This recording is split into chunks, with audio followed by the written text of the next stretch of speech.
You ask Tiger to calculate. This deals with linear inequalities with one unknown. The final result is x smaller than -3. Let's solve it step by step. Group all x terms on the left side of the inequality. Subtract 4x from both sides.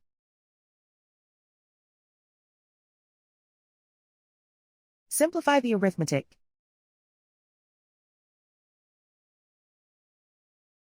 Group like terms.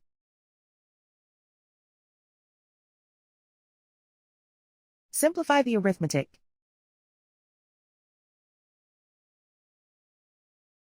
Isolate the x. Divide both sides by -2. Whenever you multiply or divide by a negative, reverse the inequality sign.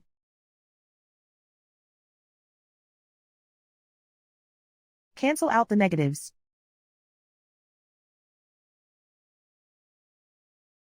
Simplify the fraction.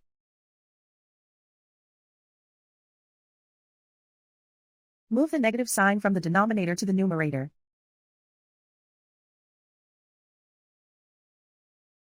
Find the greatest common factor of the numerator and denominator.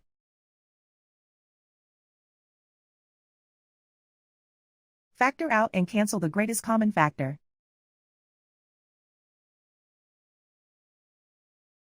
Plot the solution on a coordinate grid. And so the final result is x smaller than -3.